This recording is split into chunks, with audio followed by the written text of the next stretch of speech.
Good morning बच्चों। Chapter 2 जो हम वर्ण विचार पढ़े थे उसका जो आधा पढ़े थे आज हम आगे पढ़ेंगे। जिन वर्णों का उच्चारण स्वर की सहायता से किया जा सकता है वे व्यंजन कहलाते हैं।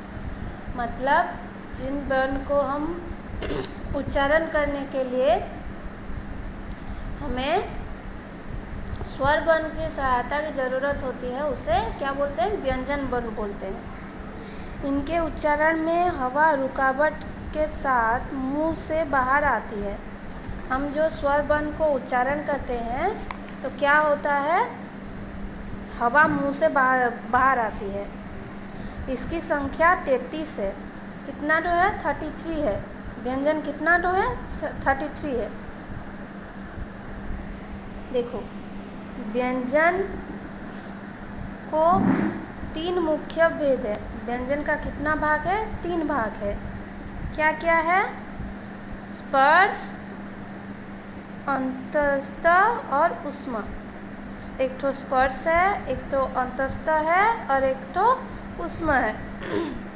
देखो, स्पर्श व्यंजन। स्पर्श व्यंजन को क से लेकर म तक 5 वर्ग में विभाजित किया गया है। स्पर्श वर्ण जो होता है उसको कितना कहाँ से कहाँ तक है? क से म तक। ये देखो, क से म तक 5 भाग में विभाजित किया है। कितने भाग में? 5 भाग में। हर वर्ग का नाम उस वर्ग का पहला अक्षर का आधार पर रखा गया है। हर वर्ग का 5 भाग में विभाजित किया गया है कि नहीं? तो हर भाग का नाम उसका पहला अक्षर से किया गया है। क वर्ग में 5 तो है। क, ख, ग, घ, ङ। च वर्ग में च, छ, ज, झ, ञ। ट वर्ग में ट, ठ, ड, ढ, ण। त वर्ग में त, थ, द, ध, न। प वर्ग में प, फ, ब, भ, म। ये क्या है? स्पर्श व्यंजन है। क्या है ये? स्पर्श व्यंजन। देखो, अंतस्थ व्यंजन, अंतःस्थ व्यंजन। जो स्पर्श व्यंजन और ऊष्मा व्यंजन के बीच में स्थित है उन्हें अंतःस्थ व्यंजन कहते हैं। स्पर्श व्यंजन और स्पर्श व्यंजन के बीच में, स्पर्श व्यंजन और ऊष्मा व्यंजन जो दोनों व्यंजन है उसके बीच में जो है उसे अंतःस्थ व्यंजन। वो क्या क्या है? देखो, य, र, ल, व। ये सब है अंतःस्थ व्यंजन। कौन कौन सा है? य, र, ल, व। ऊष्मा व्यंजन। जिन वर्णों का उच्चारण करते समय मुख से गर्म श्वास निकलता है उसमें ऊष्मा व्यंजन कहते हैं। मतलब जिन वर्णों का उच्चारण करने से हमें मुंह से हवा निकलती है, गर्म हवा निकलती है, उसे ऊष्मा व्यंजन कहते हैं। ये श्वास की मात्रा के आधार पर व्यंजन निम्नलिखित 4 है। 4 ठो व्यंजन क्या क्या है? स, और ह। ये 4 ठो है। क्या क्या है ऊष्मा व्यंजन? स और ह।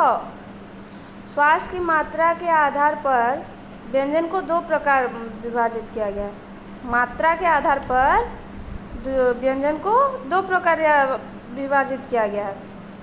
देखो, मतलब जैसे हम बोलते हैं कब ज़्यादा हवा निकलती है, कब कम हवा निकलती है, उसके हिसाब से 2 प्रकार में, एक है अल्प प्राण और एक महाप्राण।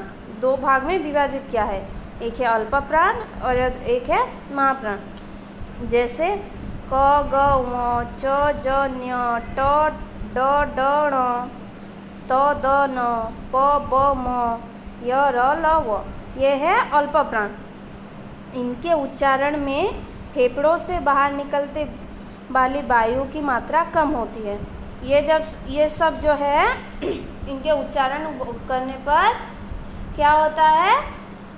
श्वास की मात्रा थोड़ी कम होती है।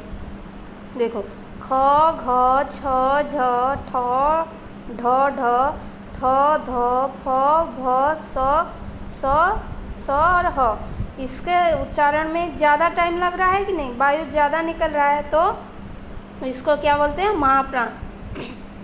फेफड़ों से बाहर निकलते वाली वायु की मात्रा अपेक्षाकृत अधिक होती है, थोड़ा अधिक होती है। आपको नंबर 4 और नंबर 6 करना है, आएगा तो।